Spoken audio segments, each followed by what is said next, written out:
अस्सलाम वालेकुम। कैसे हैं आप सब लोग? उम्मीद करती हूँ खैर आफियत से होंगे। आज का जो हमारा टॉपिक है वो है बायोलॉजी के हवाले से।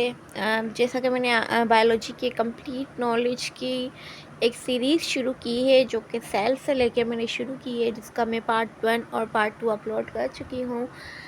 आज जो है वो हमारा पार्ट 3 है उस वीडियो का। ठीक है, तो ये जो है ये बिल्कुल बेसिक है बायोलॉजी की।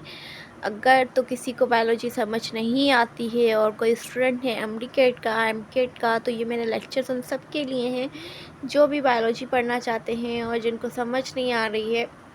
तो मैं इस वीडियो में अपनी पूरी कोशिश कर रही हूँ कि आपको अच्छे तरीके से डायग्राम के साथ सारी आपकी बेस बना सकूँ, ताकि आगे जो भी टर्म्स आएँ आपको इजीली समझ में आ जाए। ठीक है, तो ये बिल्कुल मेरे बेसिक लेक्चर हैं, इनको बिल्कुल भी मिस नहीं कीजिएगा। आइए चलते हैं आज के टॉपिक की तरफ। आज जो पार्ट 3 में हमारा टॉपिक है वो है level of organisations of life. ठीक है, अब जो है यहाँ पे जो है वो लेवल पढ़ेंगे हम, स्टेप्स पढ़ेंगे कि किस तरीके से लाइफ की ऑर्गेनाइजेशन होती है। ठीक है, आज का हमारा टॉपिक है कि जैसे मिसाल के तौर पे पूरा जानदार किस तरीके से बना है। ठीक है, उसकी पूरी ऑर्गेनाइजेशन क्या क्या हुई है, उसके अंदर उसकी बॉडी किस किस चीज़ों पे बेस करती है। तो उसकी पूरी जो है हम ऑर्गेनाइजेशन की, उस ऑर्गेनाइजेशन से मकसद है बनावट, लेवल मीन्स मरहले। ठीक है, तो उसके बनावट के पूरे मरहले आज पढ़ेंगे। Welcome to our presentation on the levels of organisation in living organism. ठीक है, आज की हमारी इस प्रेजेंटेशन में आपका वेलकम करते हैं, जिसमें हम लेवल ऑफ ऑर्गेनाइजेशन पढ़ेंगे लिविंग ऑर्गेनिज्म के बारे में। We will explore the fascinating hierarchy from cells to entire organism. ठीक है, इसमें हम सेल से लेके और पूरा जानदार, एक सेल से लेके पूरा जानदार किस तरीके से बनता है, आज हम ये सारा डिस्कस करेंगे। ठीक है, और डिस्कस करेंगे कि क्यों इसकी अहमियत है, इस कॉन्सेप्ट की, इस बायोलॉजी में ये पढ़ना क्यों ज़रूरी है। ठीक है, आइए चलते हैं आज के लेक्चर की तरफ। Introduction. Before delving into the levels of organization, let's briefly introduce the topic. ठीक है, अब सबसे पहले हम टॉपिक को इंट्रोड्यूस करते हैं कि इस टॉपिक के अंदर होगा क्या। In biology, the level of organization refer to the hierarchical structure that living beings are organized into. ठीक है, इसमें हम पूरा एक hierarchical structure पढ़ेंगे कि मतलब पूरा लिविंग ऑर्गेनिज्म किस तरीके से ऑर्गेनाइज हुआ है। ठीक है, एक छोटे से यूनिट सेल में से कंप्लीट ऑर्गेनिज्म एक कैसे बना है। ठीक है, तो ये पूरा आज हम इस लेक्चर में डिस्कस करेंगे। ठीक है, डेफिनेशन क्या है लेवल ऑफ ऑर्गेनाइजेशन की। Level of organisation describe the organisation of living beings into increasingly complex structure. ठीक है, लेवल ऑफ ऑर्गेनाइजेशन का मकसद है कि वो बनावट लिविंग ऑर्गेनिज्म की जो उसको कॉम्प्लेक्स स्ट्रक्चर मीन्स एक बेसिक यूनिट से लेके उसको कॉम्प्लेक्स स्ट्रक्चर की तरफ लेके जाए। The hierarchical arrangement enables specialised function and cooperation within the organism. ठीक है, ये पूरी एक तरतीबवार एक अरेंजमेंट होती है जो कि ये सारे एक ऑर्गेनिज्म को पूरे को बनाती है। ठीक है, इस पूरे मरहलों को, इस बनावट के पूरे स्टेप्स को, मरहलों को हम कहते हैं लेवल ऑफ ऑर्गेनाइजेशन। ठीक है, तो लेवल ऑफ ऑर्गेनाइजेशन जब शुरू होता है तो लेवल ऑफ ऑर्गेनाइजेशन शुरू कहाँ से होता है, वो बेसिकली होता है सेल से। ठीक है, सबसे पहले जो है जानदारों के लिए अहम चीज़ क्या है, लाइफ कहाँ से शुरू होती है, वो होती है सेल से। ठीक है, अगर किसी जानदार के अंदर सेल होगा तो उसके अंदर लाइफ होगी। इवन विदाउट सेल जो है वो लिविंग नहीं कहलाएगा। ठीक है, मतलब एक सेल भी है तो वो फिर जानदार कहलाता है। ठीक है, तो सेल क्या है, the smallest unit of life. ठीक है, ज़िंदगी का छोटे से छोटा यूनिट है। We are all vital process occur. ठीक है, सारे ही हमारे काम किसके अंदर हो रहे होते हैं, सेलों के अंदर। ये बुनियादी यूनिट है सेल का, सेल्स लाइफ का। ठीक है, cells have different structure and function and can be single cell organism और पार्ट ऑफ मल्टी सेलुलर। ठीक है, अब हर सेल का डिफरेंट स्ट्रक्चर होता है, हर सेल का डिफरेंट फंक्शन होता है। और अगर सेलों की बुनियाद से देखा जाए तो जानदार दो किस्म के होते हैं। ठीक है, एक सिंगल सेल जिसको हम यूनिसेलुलर कहते हैं और एक मल्टी सेलुलर ऑर्गेनिज्म। ठीक है, सेल के हिसाब से देखा जाए तो जानदार कितने किस्म के हैं, दो। ठीक है, एक वो जो सिर्फ एक ही सेल पे मुश्तमिल होते हैं और एक वो जो मल्टी सेलुलर रखते हैं। ठीक है, अब किसी जानदार के अंदर एक ही सेल है तो वहाँ भी उसकी लाइफ है, लेकिन वो क्या कहलाएगा, यूनिसेलुलर। ठीक है, उसके अंदर मज़ीद कोई भी लेवल्स नहीं होंगे। ठीक है, यूनिसेलुलर ऑर्गेनिजम्स के अंदर मीन्स जिसके अंदर एक सेल मौजूद होता है, तो उसके अंदर मज़ीद जो है वो कोई भी ऑर्गेनाइजेशन नहीं होती। ठीक है, वो ना उसके कुछ भी सेल में से कुछ भी नहीं बनता। वो उसकी बॉडी पूरी एक सेल पे डिपेंड करती है। उसके जितने भी फंक्शन हो रहे होते हैं, मिसाल के तौर पे रेस्पिरेशन है, डाइजेशन है, ठीक है, एक्सक्रीशन है। जैसे हमारी बॉडी में ये है कि पूरा हर काम किसी न किसी हिस्से ने बांटा हुआ है, तकसीम किया हुआ है। ठीक है, हर काम के लिए एक स्पेशल ऑर्गन है हमारी बॉडी के अंदर। लेकिन यहाँ पे क्या होता है कि यूनिसेलुलर में क्योंकि होता ही एक सेल है, तो जितने भी फंक्शन हो रहे होते हैं, डाइजेशन हो गया, एक्सक्रीशन हो गया, रेस्पिरेशन हो गया, जितने भी लाइफ के फंक्शन हैं वो सब इनके एक ही सेल के अंदर हो रहे होते हैं, क्योंकि इनके पास कुछ और होता ही नहीं है सेल के अलावा, तो सारे फंक्शन उनके यही होंगे। ठीक है, तो इसकी कोई भी मज़ीद ऑर्गेनाइजेशन, कोई भी लेवल्स इसके मज़ीद नहीं होते। अब जो आज हमें लेवल ऑफ ऑर्गेनाइजेशन पढ़ने हैं वो किसके पढ़ने हैं, मल्टी सेलुलर। ठीक है, आगे मैं आपको जो भी पढ़ाऊँगी वो लेवल ऑफ ऑर्गेनाइजेशन किसके हैं, मल्टी सेलुलर ऑर्गेनिज्म के। ठीक है, जिनके अंदर बहुत सारे सेल्स होते हैं। तो फिर वो सारे सेल किस तरीके से आपस में एक दूसरे को अरेंज करते हैं। ठीक है, तो सबसे पहले क्या होना चाहिए, ज़िंदगी का पहला लेवल क्या है, सेल। ज़िंदगी जो है वो सेल से शुरू हो जाती है। अब अगर मल्टी सेल्यूलर हैं तो जब उनके सेल ये देखेंगे, सेल की जो ये बेसिक स्ट्रक्चर्स हैं, ये प्लांट सेल हो गया, ये एनिमल सेल हो गया, इस तरीके के सेल्स हैं। ठीक है, अब सेल बन गए। ठीक है, सेल जो है फर्स्ट सेल जब जानदार का बन जाता है, उसके बाद आगे क्या होता है। ठीक है, सबसे पहले before going to next level, आपको मैं इजाफी नॉलेज के लिए कुछ सेल के स्ट्रक्चर्स दिखाना चाहूँगी कि ये सारे हमारी बॉडी के सेल मल्टी सेलुलर के सेल्स होते हैं, क्योंकि मल्टी सेलुलर में कोई एक किस्म नहीं होती। ठीक है, मल्टी सेलुलर जो है ऑर्गेनिज्म बहुत सारे सेलों से बना हुआ होता है। तो जब वो बहुत सारे सेलों से बना हुआ होता है तो ये सारे जो है वो सेल उनकी बॉडी के अंदर पाए जाते हैं। मीन्स हर सेल का एक अपना काम होता है। ठीक है, जैसे ये सारे लिविंग ऑर्गेनिज्म के मल्टी सेलुलर के सेलों की एग्जाम्पल है। ठीक है, ये है रेड ब्लड सेल जो क्या बनाते हैं, ब्लड बनाते हैं। ये वाइट ब्लड सेल, ये भी ब्लड बनाते हैं। ये नर्व सेल्स, ठीक है, ये ब्रेन वगैरह, ये पूरा नर्वस सिस्टम बनाते हैं, आपका कम्युनिकेशन का सिस्टम। ठीक है, ये स्टेम सेल्स हो गए बॉडी बनाने के, ये हो गए एपिथेलियल स्किन के। ठीक है, ये हो गए इंटेस्टाइनल सेल्स, और ये हो गए बोन हड्डियों के। ये रिप्रोडक्टिव सेल्स, ये भी फीमेल रिप्रोडक्टिव सेल, ये इंटेस्टाइन के सेल, ये फैट सेल, ये कार्टिलेज के सेल, ये हार्ट के सेल्स, ये मसल्स के सेल स्मूथ के, ये स्केलेटल मसल्स के। तो ये सारे जो है ये सेल के स्ट्रक्चर मैंने आपके बॉडी में वाज़े कर दिया। ठीक है, क्योंकि आपकी जो बॉडी है उसमें सेल मुख्तलिफ़ किस्म के होते हैं। ठीक है, कोई एक किस्म का सेल नहीं होता। बॉडी बनी तो पूरी सेलों की हुई है, लेकिन उसमें मुख्तलिफ़ किस्म के सेल हैं, जिसकी वजह से हमारा हर ऑर्गन एक दूसरे से मुख्तलिफ दिखता है। अगर देखें, अगर सारी ही बॉडी सेल की बनी हुई है तो सारी बॉडी एक जैसी दिखनी चाहिए ना। तो फ़र्क क्यों है सारी बॉडी में, because of different structure of cell. ठीक है, क्योंकि हर सेल का स्ट्रक्चर चेंज है इस वजह से। ठीक है, नेक्स्ट है हमारा टिश्यू लेवल। ठीक है, अब जैसे मिसाल के तौर पे सेल बन गया। ठीक है, अब सेल में क्या होता है, सेल एक सेल बन गया, जैसे मदर के अंदर एक सेल आ जाता है ज़ाइगोट।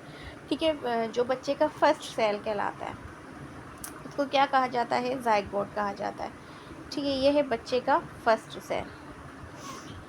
अब क्या होगा कि इस सेल में से मज़ीद मल्टीसेलुलर ऑर्गेनिज्म कैसे बनेगा। ठीक है, क्या होता है, इस सेल के अंदर होती है डिवीजन।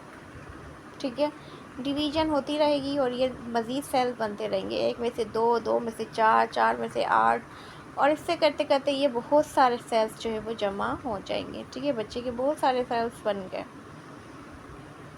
ठीक है, नेक्स्ट स्टेप क्या होगा कि ये सेल जो एक जैसे सेल होंगे, ठीक है, वो अपने आप को क्या कर लेंगे, अरेंज कर लेंगे टिश्यू बनाने के लिए। ठीक है, वो एक साथ काम करने लगेंगे और ये क्या बन जाएगा, टिश्यू। ठीक है, जैसे यहाँ पे आ जाएं, ये जैसे मिसाल के तौर पे ये ब्लड के सेल्स हैं, ये और ये। ठीक है, ये सारे ये दोनों सेल मिल जाएंगे और क्या बना लेंगे, ब्लड। ठीक है, ब्लड क्या है, एक किस्म का टिश्यू है, ठीक है। इसी तरीके से ये जो मसल्स के सेल्स हैं ये सारे मिल जाएंगे और क्या बना लेंगे, मस्क्यूलर टिश्यू। ये बोन्स के सेल्स मिल जाएंगे, क्या बना लेंगे, बोन्स बना लेंगे, ठीक है। टिश्यू बोन्स ये क्या है, एक किस्म की टिश्यू है, ठीक है। इसी तरीके से मतलब इस तरीके से जो भी एक जैसे सेल हैं वो आपस में जोड़ते जाएंगे और वो किस शक्ल में आते जाएंगे, टिश्यू की शक्ल में, ठीक है। मतलब टिश्यू क्या है, एक ग्रुप है सिमिलर सेल्स का। Tissues are group of similar cell working together to perform specific function, ठीक है, जो एक साथ मिलके काम करते हैं, जो है एक साथ मिलके काम करते हैं एक ख़ास फंक्शन परफॉर्म करने के लिए, ठीक है। तो मीन्स टिश्यू किसको कहते हैं, group of similar cells which perform specific function, जो कोई एक काम करें, ठीक है। जैसे हमारी बॉडी के टिश्यूज़ की मैंने आपको एग्जांपल दे दी। एग्जांपल इंक्लूड एपिथेलियल टिश्यू जो हमारी स्किन में मौजूद होते हैं, स्किन बनाते हैं, आउटर सरफेस कनेक्टिव टिश्यू जैसे बोन्स आ गई और जो है हमारी बॉडी के बोन्स आ गई और ब्लड आ गया, ये सारा क्या कहलाता है, कनेक्टिव टिश्यू। मसल्स जो हमारी बॉडी का गोश्त वगैरह बनाते हैं जिसको मस्क्यूलर टिश्यू कहते हैं, और नर्वस टिश्यू, ठीक है। नर्वस टिश्यू जो दिमाग के सेलों से मिलके बनते हैं, न्यूरॉन से, ठीक है। ये सारा जो मैंने यहाँ पे स्ट्रक्चर बनाया है, ये जो डायग्राम है आपकी, ठीक है, इसके अंदर आप देख सकते हैं कि इसके अंदर नर्वस टिश्यू ही है, ठीक है। ये कहलाते हैं नर्वस टिश्यू। नर्वस टिश्यू देखें कैसे बने हुए हैं यहाँ पे, ठीक है। ये एक न्यूरॉन, ये एक न्यूरॉन, ये दूसरा न्यूरॉन, ये तीसरा न्यूरॉन, ये चौथा, ये पांचवा। देखें ये आपस में कैसे जुड़े हुए हैं, ठीक है। इन्होंने एक कौन सी शक्ल इख्तियार कर ली है, नर्वस टिश्यू की। तो मतलब सेल आपस में जुड़ गए और क्या बना लिया, टिश्यू बना लिया, ठीक है। Each tissue contributes to overall functioning of organ and organ system, ठीक है। अब ये टिश्यू मिलके क्या बनाते हैं, ऑर्गन्स बनाते हैं, ठीक है, जो कि हमारा नेक्स्ट लेवल है, ठीक है। पहले सेल बना, सेल जब मिल गए एक जैसे तो फिर क्या बन गया, टिश्यू बन गया। अब नेक्स्ट लेवल हमारा क्या है, ठीक है। नेक्स्ट लेवल पे आने से पहले दोबारा से हम पहले डायग्राम की तरफ आ जाते हैं।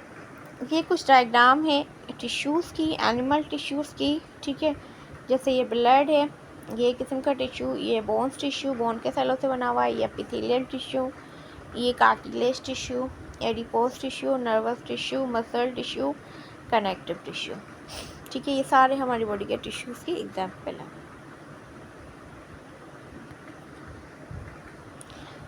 नेक्स्ट है हमारा ऑर्गन। ऑर्गन क्या होता है, ठीक है। अब ऑर्गन किसका बना हुआ आता है, ऑर्गन बना हुआ आता है और जिसको हम उज़्वा कहते हैं हमारी बॉडी का, ठीक है। ऑर्गन जो है वो किसका बना हुआ था, डिफरेंट टाइप्स ऑफ टिश्यूज़ का, that work in harmony to carry out specific function, ठीक है। जब डिफरेंट टाइप्स ऑफ टिश्यू मिल जाएं कोई एक ख़ास फंक्शन परफॉर्म करने के लिए तो वो एक ऑर्गन बना लेते हैं, ठीक है। अब ये मिसाल के तौर पे यहाँ पे देखें, ये हार्ट है ना, ठीक है। अब हार्ट जो है इसमें भी क्या है, मुख्तलिफ़ टिश्यूज़ मौजूद हैं, ठीक है। जैसे इसमें मस्क्यूलर टिश्यू मौजूद है, ब्लड भी मौजूद होता है हार्ट में, तो मीन्स कनेक्टिव टिश्यू भी इसके अंदर मौजूद है। ये दिमाग से भी कनेक्ट होता है तो मीन्स नर्वस टिश्यू से भी इसका कनेक्शन है। तो ये सारे टिश्यू ने मिलके एक ऑर्गन बना लिया जिसको हार्ट कहते हैं, ठीक है। इसी तरीके से ये सारे ऑर्गन के स्ट्रक्चर आपको यहाँ पे दिए हुए हैं। ये सारे ऑर्गन जो है वो इस तरीके से बनते हैं मुख्तलिफ़ टिश्यू से मिलकर, ठीक है। ये लिवर हो गया, ये ठीक है, ये स्टमक हो गया, लिवर हो, जो ये लंग्स हो गया, ये लिवर हो गए, ठीक है। ये ब्रेन, किडनी, ये सारी चीज़ें जो है, इंटेस्टाइन, ये सारी चीज़ें किससे मिलके बनी हुई है, मुख्तलिफ़ किस्म के टिश्यू। मतलब हर ऑर्गन के अंदर 2 या 2 से ज़्यादा टिश्यू मौजूद होते हैं जिससे ये मिलके बने हुए हैं, ठीक है। ये सारे टिश्यू ऑर्गन के आपकी एग्जांपल आ गई, हार्ट, लंग्स, लिवर, ब्रेन, ये सारे आपके क्या हो गए, ऑर्गन हो गए। दे हैव डिफाइन स्ट्रक्चर, इनका एक ख़ास स्ट्रक्चर होता है और ये बॉडी में एक अहम किरदार अदा करते हैं।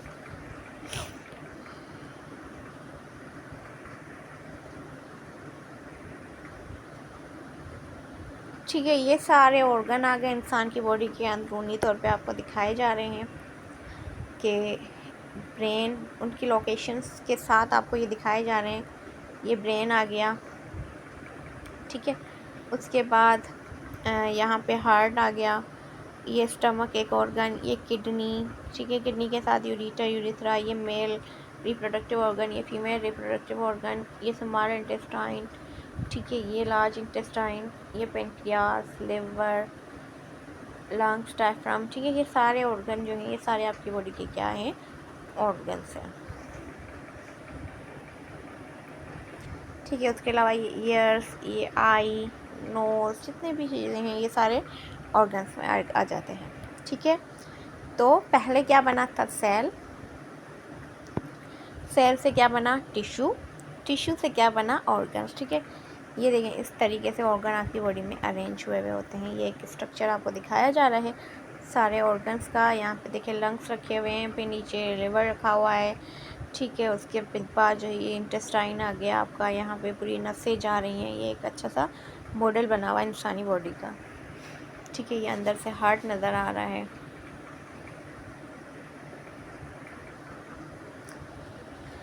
ठीक है, जब ऑर्गन बन गए तो अब ऑर्गन में से क्या बनना शुरू होगा, ऑर्गन में से बनना शुरू होते हैं ऑर्गन सिस्टम। ठीक है, मिसाल के तौर पे अब ऑर्गन देखिए, ऑर्गन तो जो है एक बेजान के भी हम बना सकते हैं। ठीक है, हमने मटीली और ऑर्गन बनाना शुरू कर दिया, किसी में से लंग्स बना दिए, किसी में से किडनी बना दी। ठीक है, लेकिन ऑर्गन किस काम के, कि जब तक कि वो फंक्शन ना करें। ठीक है, तो जब ऑर्गन मिल के आपस में काम करने लगते हैं, ठीक है, मतलब 3, 4 या 5 या इस तरीके से सब ऑर्गन्स अपना अपना काम मिलके डिस्ट्रीब्यूट कर लेते हैं, कोई एक फंक्शन परफॉर्म करने लगते हैं। मुख्तलिफ ऑर्गन मिलके जब कोई एक फंक्शन परफॉर्म करने लगते हैं तो वो क्या बनाते हैं, एक ऑर्गन सिस्टम। ठीक है, जैसे कि यहाँ देखें, अब यहाँ पे ऑर्गन सिस्टम की डेफिनेशन क्या है, organ system consist of multiple organ. ठीक है, एक सिस्टम के अंदर बहुत सारे ऑर्गन आ जाते हैं, functioning together to perform broader physiological task. ठीक है, ये सब मिलके एक काम कर रहे होते हैं। अब इसकी एग्जांपल में आ जाता है respiratory system, circulatory system, nervous system, digestive system, जितने भी सिस्टम आ रहे हैं बॉडी में, वो सारे फंक्शन जो है वो इसके अंदर आ जाते हैं, जिसमें मुख्तलिफ ऑर्गन इन्वॉल्व हों और मुख्तलिफ ऑर्गन इन्वॉल्व होकर कोई एक काम करें तो वो क्या कहलाता है, ऑर्गन सिस्टम। ठीक है, अब यहाँ पे आप देखें कि ये जो है वो क्या बनाया गया है, डाइजेस्टिव सिस्टम बनाया गया है। ठीक है, ये भी एक किस्म का बॉडी का सिस्टम है। अब इसके अंदर मुख्तलिफ ऑर्गन इन्वॉल्व हो रहे हैं। अब सबसे पहले ये माउथ से स्टार्ट हो रही है, यहाँ से स्टार्ट हो रही है, पहले माउथ आ जाता है। ठीक है, माउथ के बाद फेरेंक्स, फिर इसोफेगस, फिर यहाँ पे आ जाता है स्टमक, फिर स्टमक से खाना जाता है स्मॉल इंटेस्टाइन में, फिर लार्ज इंटेस्टाइन में। इसके अलावा ये जो लिवर है इसका भी कंट्रीब्यूशन होता है डाइजेशन में, ये जो पेनक्रियास है इसका भी कंट्रीब्यूशन होता है। तो ये मुख्तलिफ ऑर्गन ने मिलकर सिर्फ एक ही सिस्टम परफॉर्म कर रहे हैं जो कि है डाइजेस्टिव सिस्टम। इसी तरीके से और ऑर्गन मिलके कोई रेस्पिरेटरी करता है, कोई सर्कुलेटरी करता है, कोई नर्वस करता है। इस तरीके से मुख्तलिफ सिस्टम परफॉर्म किए जाते हैं। ठीक है, तो क्या बनी लेवल ऑफ ऑर्गेनाइजेशन, सबसे पहले सेल बने, सेल के बाद जो है वो क्या बना, टिश्यूज़ बने, टिश्यू के बाद ऑर्गन, ऑर्गन के बाद ऑर्गन सिस्टम। जब सारे ही ऑर्गन सिस्टम बन जाते हैं किसी के अंदर, जब पूरे ऑर्गन सिस्टम बन गए, डाइजेशन भी बन गया, रेस्पिरेशन भी हो रही है, उसकी सर्कुलेशन भी हो रही है, तो वो कहलाएगा एक कंप्लीट ऑर्गेनिज्म। ठीक है, मीन्स वो एक कंप्लीट बेबी बन के तैयार हो चुका है। वो चाहे वो किसी का भी हो, एनिमल का हो, वो इंसान का हो, तो वो एक कंप्लीट ऑर्गेनिज्म कहलाएगा। ठीक है, an organism is a complete living entity composed of various organ system. It represents the highest level of organization and can be as small and single cell bacterium और as complex as human being. ठीक है, ये क्या होता है, एक ऐसा जो है ऑर्गेनिज्म, उस ऑर्गेनिज्म एक ऐसा जानदार कहलाता है जिसके अंदर क्या है कि सारे ही फंक्शन हो रहे हों। ठीक है, हर फंक्शन जो है उसके अंदर परफॉर्म हो रहा हो और अच्छे तरीके से वो जो है वो कंप्लीट उसका सिस्टम चल रहा हो, तो वो कंप्लीट एक ऑर्गेनिज्म बन जाता है। ठीक है, तो ये सारे ऑर्गेनिजम्स की एग्जांपल हैं, इसमें हम भी आ जाते हैं। ठीक है, अब यहाँ ये सारे ऑर्गेनिज्म की एग्जांपल तस्वीर के साथ आपको दी गई हैं। ठीक है, इंसान भी इसी ऑर्गेनिज्म के अंदर आ जाते हैं, इंसान की ऑर्गेनाइजेशन भी ऐसे ही होती है। ठीक है, तो समराइज़ कर लेते हैं। ठीक है, क्या थी लेवल ऑफ ऑर्गेनाइजेशन, पहले सेल बना था, सेल में से टिश्यू, एक जैसे सेलों ने मिलकर टिश्यू बनाया था। ठीक है, फिर डिफरेंट टिश्यूज़ ने मिलकर ऑर्गन बनाया था। ठीक है, फिर डिफरेंट ऑर्गन ने मिलकर ऑर्गन सिस्टम बनाया था। ठीक है, फिर एक कंप्लीट ऑर्गेनिज्म ऑर्गेनिज्म बनना था। ठीक है, तो ये थी लेवल ऑफ ऑर्गेनाइजेशन। उम्मीद करती हूँ आपको समझ आया होगा। अगर इसके हवाले से कोई भी सवाल है तो आप कमेंट सेक्शन में मुझसे पूछ सकते हैं। अब तक के लिए इतना ही। अल्लाह हाफिज़। Thanks for watching.